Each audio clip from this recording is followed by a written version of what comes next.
Hello everyone, welcome back to this new WeeW tutorial, and this time we are going to get introduced to the timers. So nothing so fancy, we are just going to see how a timer works and set up, how we can use a debugger at the KL level, and at the end we will have a practical example like the one that you see right here, and to understand the signal that we do have and also the timing. So if you'd like to learn more about how timers work for the STM32F1, follow this episode. This is the first video for the timer series where we are going to initialize it and create a delay function based on it. So as usual, the code is available on GitHub. You can just follow this video and then download the file. The programming language is C, and we are going to use KL version 5 to write the code and upload it in our microcontroller. Finally, this video is totally for beginners, so even if you don't have a background, it will be fine, as I will explain everything in details. So from the hardware perspective, we are going to use the STM32F1 based microcontroller board, or aka Blue Pill. I will be using an LED and a 230 ohm resistor to have a blinking LED and to follow up the signal, and finally a logic analyzer to see the accuracy of our signal and understand what's going on. So from the tutorial perspective, first of all we are going to introduce a time-based unit. Then we are going to review the circuit schematics. After that, we are going to set up the function and have a KL debug, not a hardware debug. Then we are going to set up the delay, micros, and billies function, which is a pure delay function. Finally, we will be making some tests and also review the data through the logic analyzer. So let's start and take a look at the time-based unit. So from the logic perspective, there are three core registers. The first one is the counter register, and it's actually a 16 bits, and also it can go up, down, or both ways. And also after that we do have the prescaler register. The prescaler register is an important one. It is also a 16-bit register, and also it helps to divide the main clock frequency as an input for the timer. For example, so our STM32F1 does have a 72 MHz clock frequency, and if we set up the prescaler to 72, and here I put -1 because 0 is counted as a 1, so we need to divide by 71 just to explain to you, the timer frequency will be 1 MHz. And then after that, the final register is the auto reload register, or the value that we are going to put, so the counter will play up and down with it. And finally, it's also a 16-bit register. Then let's go to the next slide, where we are going to review this is a picture of the datasheet, and we will see how the timers are fed from the bus perspective. So we do have the timer 1 and also the list of timer 2, 3, and 4. So the timer 1 is connected to the APB2, and the timer 2, 3, and 4 is connected to the APB1 bus. But if we zoom on them, the APB2 register goes between 48 to 72 MHz, where the APB1 have a maximum frequency between 24 and 36 MHz. However, if we take a look to the cube of the STM32F1 microcontroller, and also we review how the startup of the KL program, we can see that the microcontroller is programmed for 72 MHz for the APB2, and we will have this frequency. Then also the APB1 timers do have a 72 MHz as a frequency as an initial input.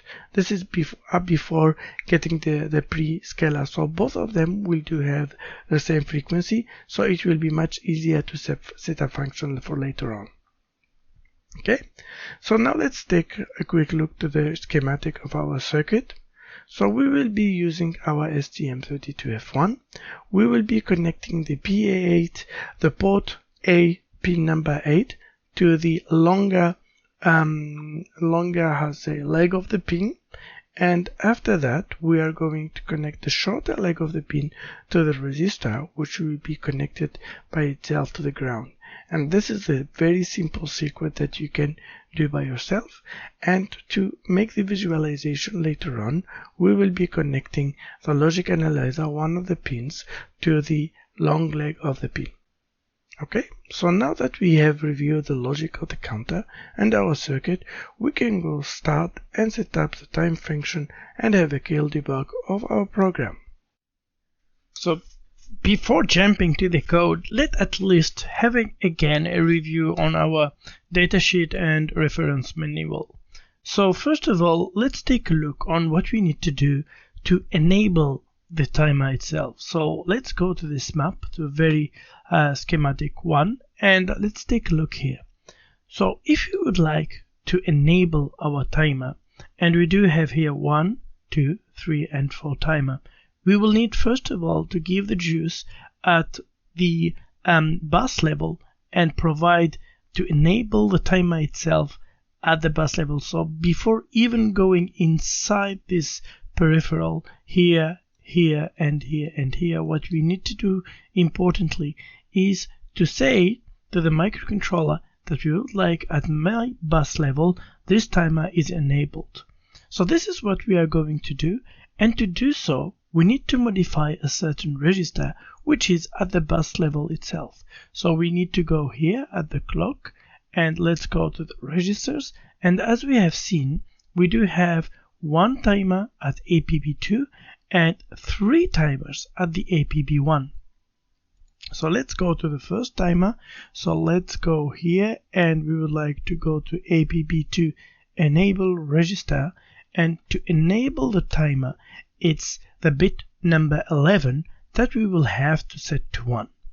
Okay, so that's the first step, to go to the code, and to do so just be simple as usual, RCC and then APB2 enable register, and that will be equal, as we have said it's a bit number 11, then that will be the hexadecimal, sorry, let me go here, it will be the hexadecimal 0, 8 and then 0, 0.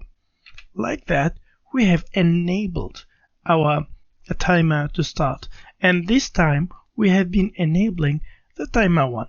We will go later on for all the other timers, but this time it's just the first step to understand how to enable this timer. Okay, so this is our first step. After that, we will need to enable the counter, or to give the value that we would like the counter to start from. And to go so, we just go to the timer itself. We are going to the timer 1, and here timer, you can see we do have timer 5, 1 and 8, 2 to 5, 9 to 14, 7, but all of them would have this basic one. And also the microcontroller here have only the timer 1, 2, 3 and 4. For the other one, should not tamper with them for the moment. Okay, so let's go to the registers here and let's jump directly to the counter register. So it's this one, and it's a very simple one. We just initialize it to 0. So let's make it small, and I will put timer 1. So it's timer 1. It's easy. And then we will put the counter CNT, and it will be equal to a simple 0. Okay. And we are going to set up the prescaler as we have described before, and to do so it's almost the same stuff, and we need to go for the PSC, which is directly after that. And you can see here the prescaler is also initialized as 0, 0, 0, 0, and it's also a FF, like a hexadecimal FFF.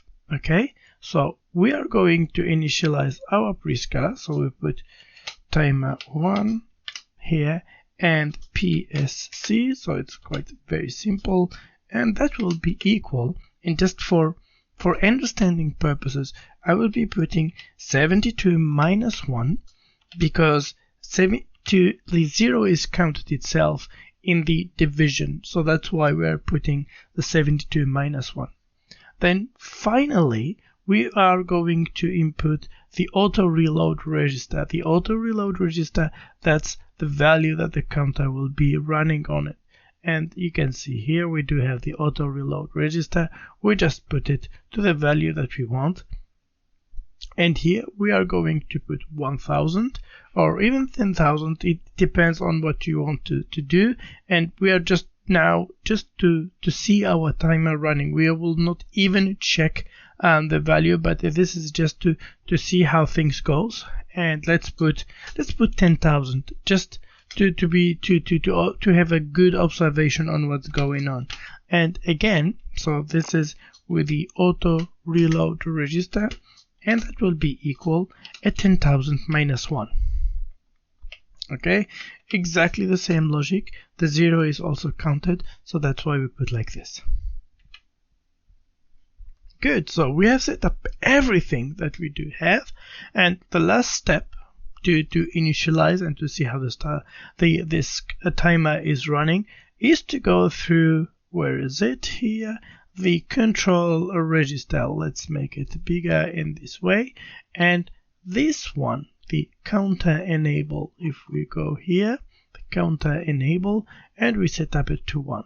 So let's take a look at it. So we go here and timer here, and with the control register 1, we can put for the moment, like, actually let's put the or equal here 1 to not mess up with the control register, and it will get the value 1 at the first bit, or the bit number 0, and that will be enabling the timeout in our microcontroller. And after that we will have the infinite loop while 1. So let's save here, and also let's build our program. And this time, so I still didn't set up, and this is in purpose, so I will show you again how to set up this microcontroller. So first of all, I will put 8 here, and this is the value of that we do have for the external clock in our circuit. And when we will go to debug here, we are going to use a simulator. But before that also, so when we will be using the upload, we will go to use, and also here the ST-Link debugger. For the setting, we will need also to use the reset and run. But more important, and here where we are going to use a simulator, so before doing so, so I put it, I put it on use simulator. So this will generate a simulation, and I will make some modification later on at this level. But before that, let's take a look, and if I run a debug mode on this type of simulation, I'll be running here. I will have no read permission. I will not be able to do any simulation here. But if I change a little bit, not here, on this one, and I go in debug here, and here in the parameter, I put minus STM32F108. STM32F103C8, and here the STM, and after that it's a DARM STM. Okay, and I put enter.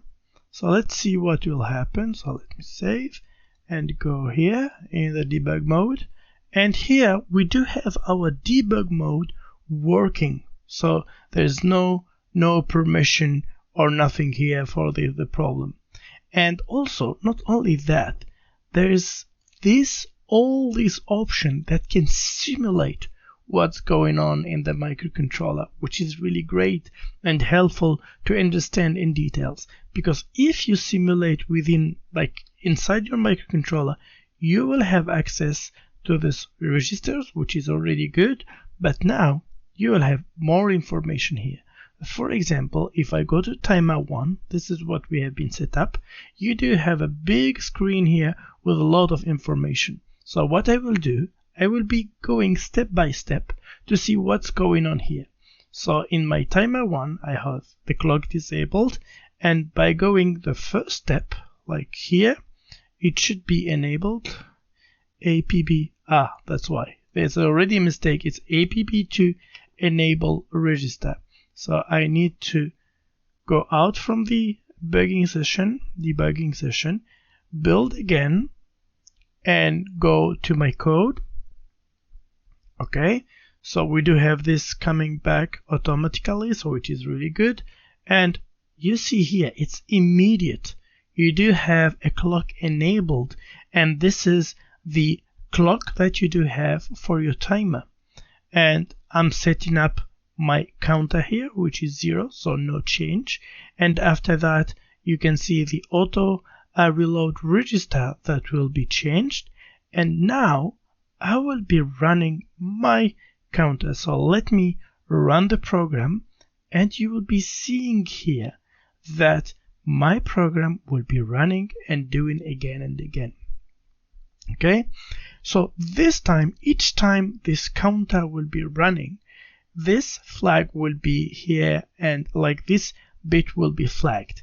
Unfortunately, here that's not what we really want. So what we would like exactly is to have something that stop my timer when I finish counting everything. And to do so, let me go back again to the datasheet here, not the datasheet, actually the reference.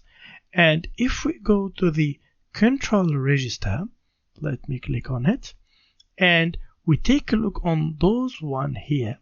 There is a one which is, I think, the OPM, and if we go here, and here if we set up this OPM bit to 1, the counter will stop counting at the next update event. So we don't need, like, the counter will stop and the counter enable will be cleared. So let's just do it here as an example. If I do here, you can see as soon as, because it takes quite a lot of, like, it's very quick, but as soon as I click it, it will stop the enable because it already have run as it is 10 milliseconds. But if I run, it will make it again and do the stoppage. So to play a little bit more with this, let's involve some of the libraries that we use and to see what's going on from behavior perspective. Okay, so let's stop the debug for a second. And what we are going to do, and before this one, before we start everything, what I'm going to use the library that we create together, which is the GPU drive, and I will set up a pin to as an output. So I will put digital output here. Where is it? Yeah, I need to import the library first. Here I will add include. And don't forget to add this library at the beginning so you can have access and easy access to all this these addresses, so you don't have to mess with nothing. So I will add the GP drive .h. Okay, and I can immediately then make a digital output. So I will set up a digital output, and I will put for that the, let's use because that my setup in the circuit, so it will be in the pin 8. So I will use the port A, pin 8, like this. And what I will be doing, so instead of enabling my timer here, let's go back again quickly to see which register. So which pin in the register, so or which, sorry, not which pin, it's which bit. So it's a bit number 3, so it will be the 8 hexadecimal. So if I put here an hexadecimal 8, so hexadecimal 8 here with a 0. So this will mean that I'm preparing my microcontroller to have only, like, to stop each time we do have that. And to have a good example, what we can do is to set up here, to put a small example. So timer 1 will be, let me put it as big, and the CR1, the control register, or equal, so we can enable the counter here. And after that, what we can do, we can say while we do have the timer 1 for the control register 1 and 1. So as far as we do have the 1 here, we just run in within our loop. it's kind of a delay function. And after that, what we can do, and to see what's going on, we can toggle our GP for the port A pin number 8. Okay, here it's a PA or in a, okay. So this is what we are going to do, and we are going to visualize all this within our debugger. Just a good exercise if you don't have the material. Okay, so let's save, build our program. We do have one warning, and if I go here in the top, because I forgot to add a line here at the end, so let's save again and build, and we do have a clean build. And so this is built so we can debug in the software, and we go here. So now we do have the timer here, and let's take a look first of all at what's going on at the timer level.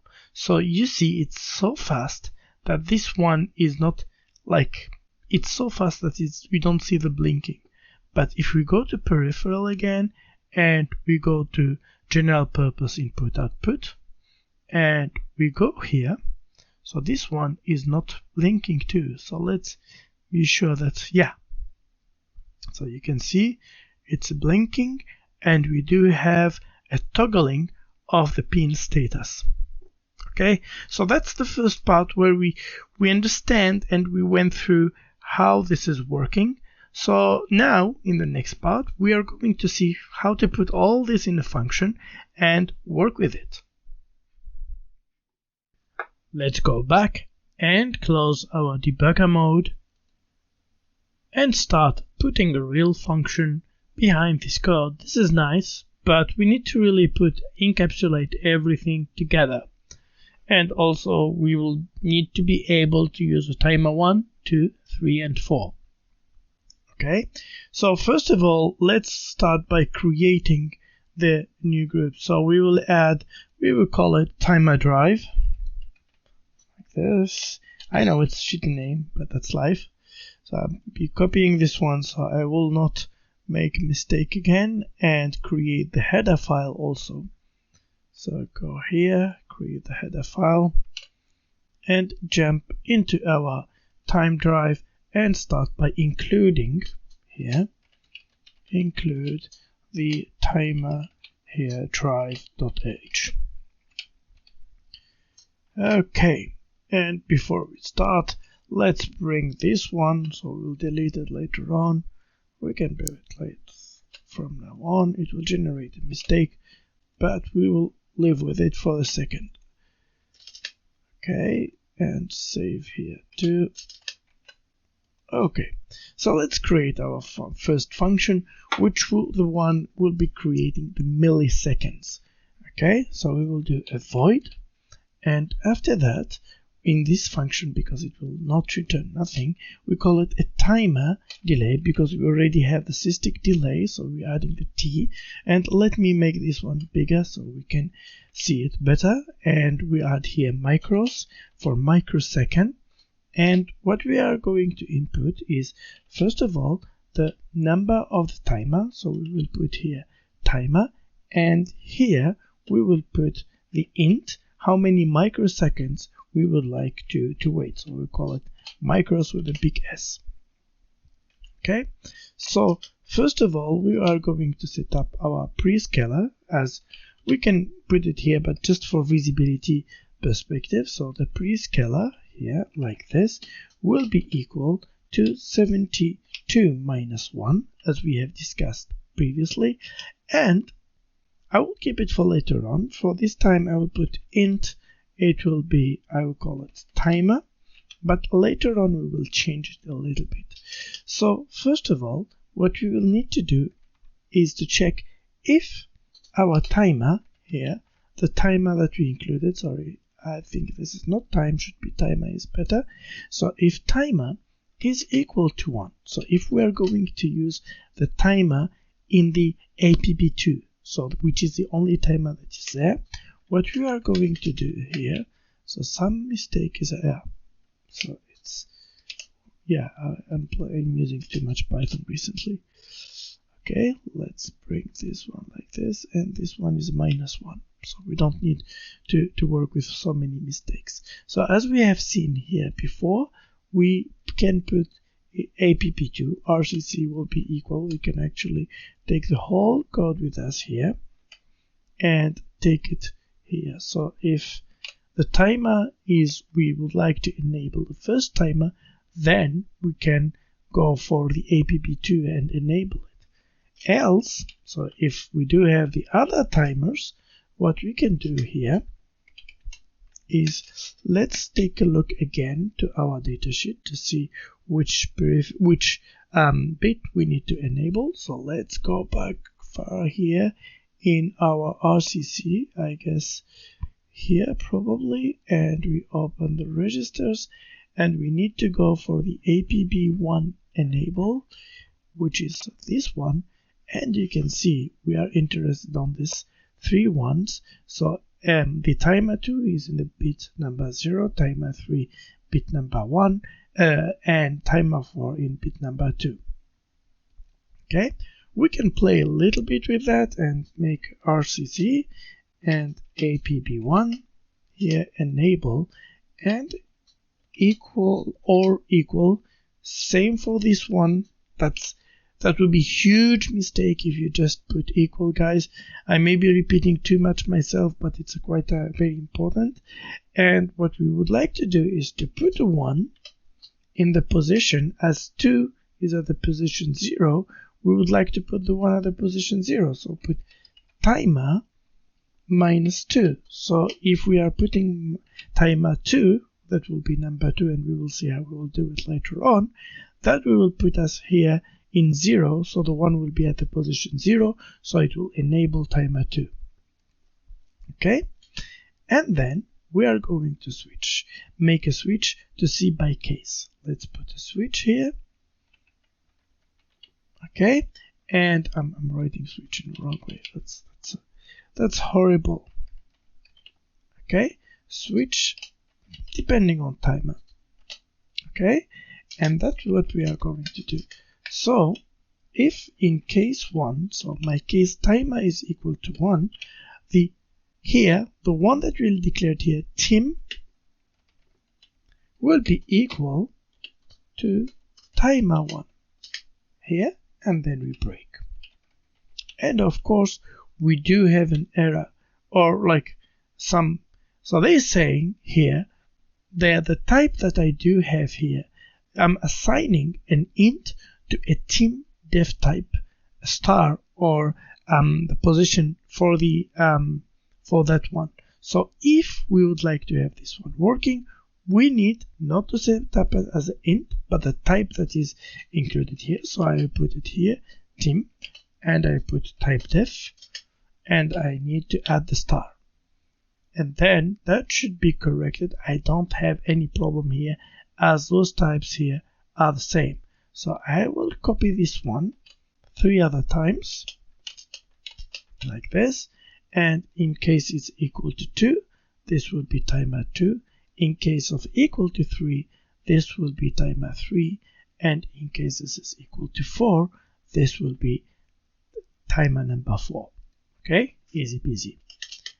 Then after that, what we can do is just using the Tim to enable the same thing. So what I'm going to do is I will take the whole thing here that we do have here, and I will just bring it to this function and replacing the timer I want, but just a Tim, and the magic will be done by itself. Tim, and also here Tim, and finally Tim. But we didn't finish yet, but just so something, yeah, it's a small t, not a big one.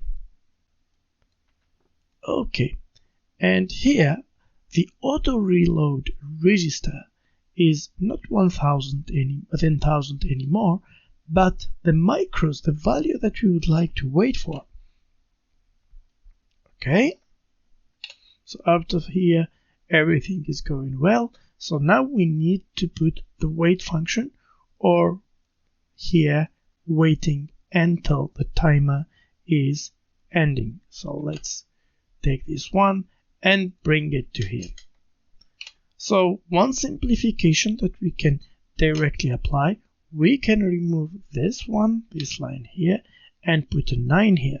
So we are enabling both the bits together, so we don't need to go through 2 steps.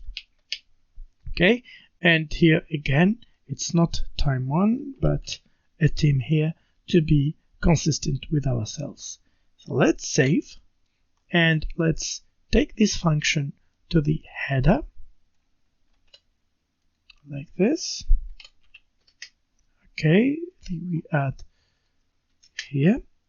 And what we can do also, and would be something interesting, is at the header itself, let's add some enumerate. So let me enum, and I'll call it timers, like this. And I will put like this, so I'll put a big T here, we don't care, but T1, T2, T3, and T4.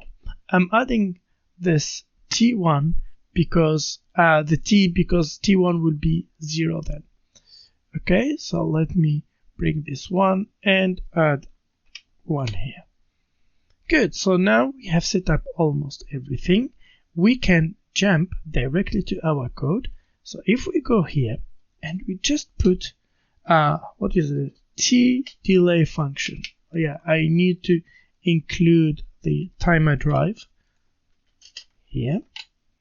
So timer a drive, and if I put T delay function, the micros, and I will be using timer 1 just for testing the one that we created before, and we will be putting, for example, 10,000 as we have been reviewing previously. We should have a toggling. So let's save, build.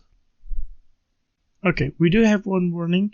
We can the prescaler is not used, which make a lot of sense. So we can put equal to prescaler, so we can play with it if needed. So we can put prescaler here. Let's close this one as we don't need them. This, and let's save again. And 0 error, 0 warning, exactly what we need. So let's go for debugging. Okay, let's enable and view those peripherals here.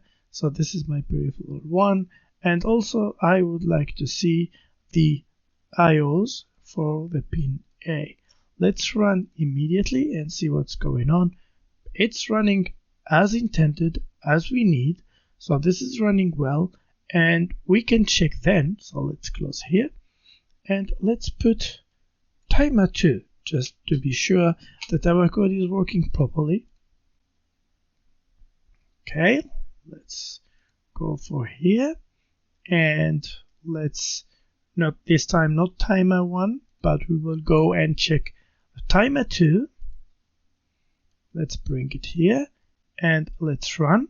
So you can see it's enabled and also making the pin toggling as we will need it. We can also make a check for 3 and 4. I will just make for 4 just to be sure that everything is well. If there's a problem with 3, I'll fix it later on.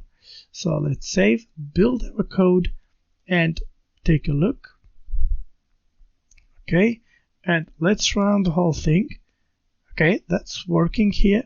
So if you don't see the setup, this is normal because this timer 4 is a little bit special, but you can see that this is actually no. I'm watching the wrong one, that's why. And you can see it's enabled and working properly.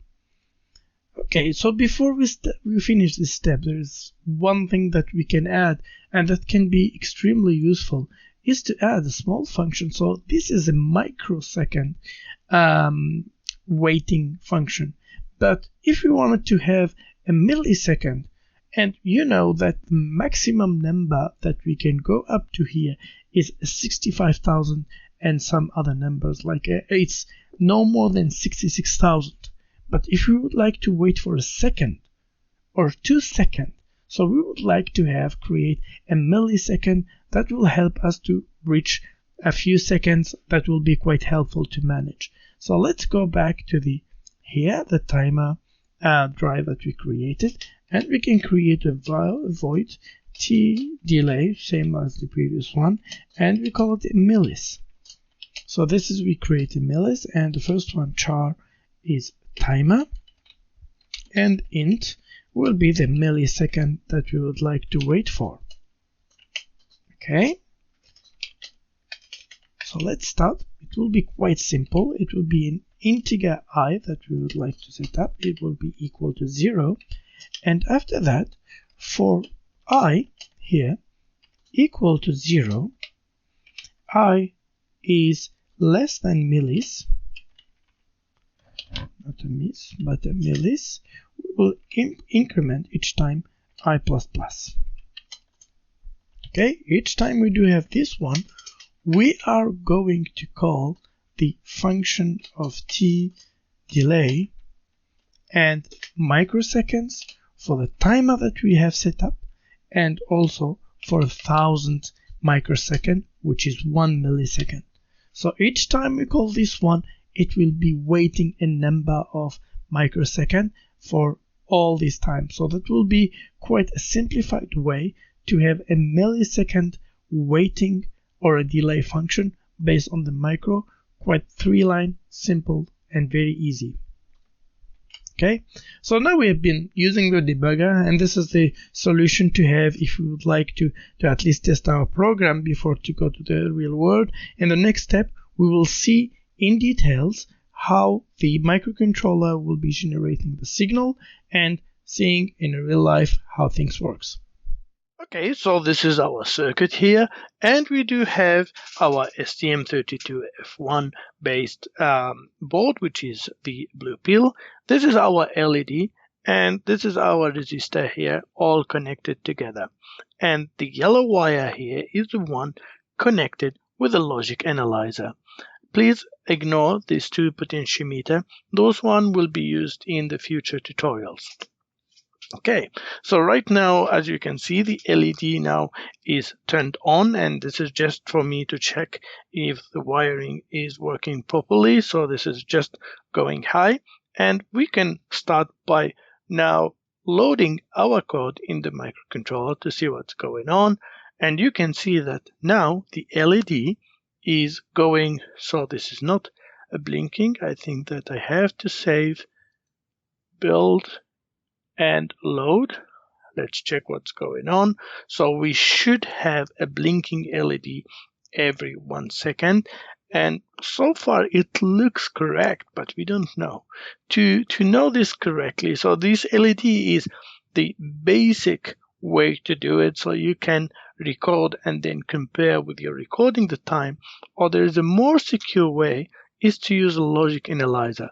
So let me bring the logic analyzer here, and I will be recording the signal coming from this yellow wire. So if I click here and make this one smaller like this, and we will see this is our signal. So the LED is toggling. The signal is doing the same. Okay, let's stop here and take a look. So we do have almost like it's a 1 second, 1.0015 second, which is quite good. And the period here that we do have is a 2 second, which gives us the signal of 1 hertz of frequency. So it's 99.82.442. So we will try to correct this one later on, but you can see that's kind of working here. Okay, so let's reduce a little bit. Let's go to like 10 milliseconds just to see how things goes on. Okay, let's load. Okay, so you can see now the LED is blinking quite fast.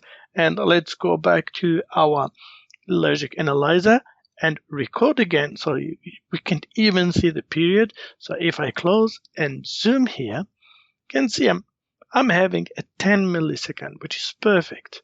Okay, so it's a 10.018, which is quite fair enough for our microcontroller. So let's go deeper now into the signal, and instead of millis, let's go for micros. Okay, and I think, yeah, this is not micros. The O should be here. This is the function we created. And let's save, build. I'll put here 100 microsecond, which is already too strong for my logic analyzer, but should be good. So this becomes just blinking. And let's go back to the logic analyzer. And you can see again, that's much smaller. And if we go and zoom, we have 103 microseconds. And the reason of that, so if we go here back, this is because when we are running our code here, for the auto reload register, so we put it -1. But if we would like to take all the happening, all what's going on within the timer, because we need to set up some of the register and this take time, it's better to, instead of putting the auto reload for -1, we put -3. -2 should be good, but -3 is better. This one will take in consideration that there was some register setup and also some triggering here and some switching activity that are going on. So let's save and build and load. Okay, so here we do have 100 microseconds, and if you go back here, it's 101. If you go to -4, that will be less. And by doing so, you will get much more accuracy than we had before. So if we go, for example, to 500, which is a bigger number here, and we load, we should have a much better picture. Yeah, it's 101. It's much, we do have a small gap, but still we are within the right frequency. We're almost there. Okay, so we could see that the timer is working. The delay function is giving the right waiting time. So now one last thing, and this is a bonus for the people who stayed till the end. I think it's not really efficient to be adding this T4 each time. And if we go back again to our datasheet, so let me bring you to the datasheet. From pin connection perspective, timer 1, timer 2, and timer 3 are connected to the pins, where timer 4 is not connected. So how about creating a function that I already made here? A timer function that will be connected to the T4 directly. So we don't need anymore to specify the timer. And this timer 4 will be used just as a delay. The difference with the other function is a micro and milli, not millis, like this one, not without the S. So if we go back here and remove this T4, and we remove the S, like this, and we save, build, and load. So now we do have our function again. So let's see here again the logic analyzer. So it's a 500 microsecond, which is already quite very low as a frequency for a microcontroller hobbyist.